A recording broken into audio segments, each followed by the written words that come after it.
అడవుల జిల్లా, ఆదివాసుల ఖిల్లా, ప్రకృతి రమణీయతలకు నెలవు, ఇలా ఎన్నెన్నో విశేషాలను కలిగి ఉన్న ఆదిలాబాద్ జిల్లాలో ఒక్కో ప్రాంతం ఒక్కో విశిష్టతను కలిగి ఉంది. అందులో వడ్డాడి గ్రామానికి ఓ ప్రత్యేకత ఉంది. ఇంతకీ ఆ ఊరు ఎక్కడ ఉంది, ఆ ఊరి ప్రత్యేకత ఏమిటి అన్నది తెలియాలంటే ఇది చూడండి.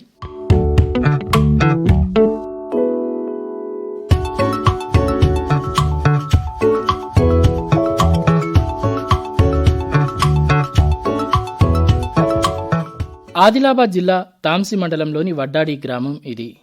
ఈ గ్రామంలోనే మత్తడివాగు ప్రాజెక్టు కూడా ఉంది. అంతేకాకుండా స్వయంభూగా వెలిసిన పురాతన లింబాద్రి శ్రీ లక్ష్మీ నరసింహస్వామి ఆలయం కూడా ఈ గ్రామంలో ఉంది. ఈ ఆలయంలో ప్రతి సంవత్సరం ఉత్సవాలు కూడా జరుగుతాయి. అలా ప్రసిద్ధి చెందిన ఈ గ్రామానికి మరో ప్రత్యేకత కూడా ఉంది. అదేమిటంటే ఆ ఊరిలో 10 మందికి పైగా కవల పిల్లలు ఉన్నారు. వీరిలో పెద్దవారి నుండి 2 సంవత్సరాల వయస్సున్న పిల్లల వరకు కవలలు ఉన్నారు. కొత్తవారెవరైనా ఆ ఊరికి వెళితే ఆ కవలలను చూసి కన్ఫ్యూజ్ కావడం ఖాయం. ఒకే రోజు ఒకే రూపంలో కొన్ని నిమిషాల తేడాతో పుట్టిన వారిని పలకరించడంలో గ్రామస్తులే ఒక్కోసారి తికమక పడుతుంటారు. ఇక కొత్తవారి పరిస్థితి అయితే చెప్పనక్కర్లేదు. మా ఊళ్ళో బాగా కవల పిల్లలు ఉన్నారు.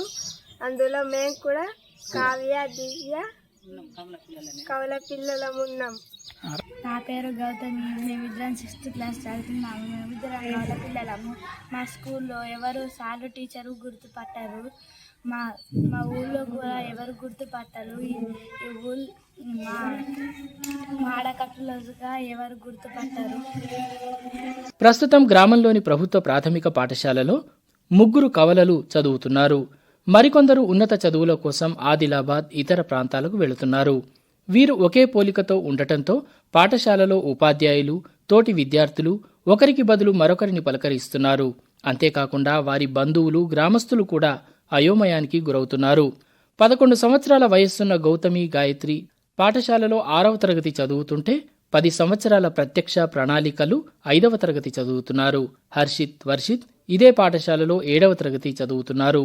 ఈ 3 జంటల్లోని కవలలను గుర్తుపట్టలేక పాఠశాల ఉపాధ్యాయులు తికమక పడిన సందర్భాలు కూడా ఉన్నాయి. వీరే కాకుండా ఈ గ్రామంలో రామ్ లక్ష్మణ్, విరాట్, విశాల్, కావ్య, దివ్య, అలేహా, సలేహా కవలలు ఉన్నారు. వీరు ఆదిలాబాద్లో చదువుకుంటున్నారు. కాగా ఇలా కవలల గ్రామంగా జిల్లాలోనే తమ గ్రామం ప్రత్యేకంగా నిలవడంతో ఆ గ్రామస్తులు ఆనందం వ్యక్తం చేస్తున్నారు. మా పిల్లల్ని గుర్తుపట్టడం చాలా కష్టము. స్కూల్లోకి పోతే సాధు కూడా తికమక అవుతారు. ఒక డ్రెస్ వేస్తేనైతే ఎవరు గుర్తుపట్టలేరు. వేరే డ్రెస్సులు వేస్తేనే కొంచెం గుర్తుపడతారు. మాకే తెలియదు, బయట వాళ్ళకైతే ఇంకా ఏం తెలియదు.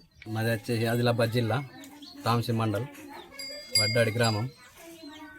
మా ఊళ్ళో కవల పిల్లలు 10 జంటలు ఉన్నాయి. అందులో మా పిల్లలు కూడా కవల పిల్లలే. మా పిల్లల పేర్లు ప్రణాళిక, ప్రత్యక్ష. మా ఊళ్ళో దాదాపు 10 జంటలు. మా విలేజ్లో బాగా మంది ట్విన్స్ బాగా మంది ఉన్నారు కవల పిల్లలు. వీరికన్నా ముందు పెద్ద పిల్లలు కూడా ఉన్నారు. వాళ్ళకు కూడా పెళ్ళిళ్ళు. ఈ చిన్న పిల్లలు వడ్డాడి గ్రామ బడిలో, వడ్డాడి స్కూల్లో చదువుకుంటున్నారు. నా కొడుకులు 2 హర్షిత్, వర్షిత్. ఒకడు ఊరు వెళ్ళాడు, ఇటు చిన్నవాడు. ఇటు సేమ్ ఉంటారు హర్షిత్, వర్షిత్. వాడిని చూసి ఇల్లు చూసి వాళ్ళు బాగా ఇది అయిపోతారు.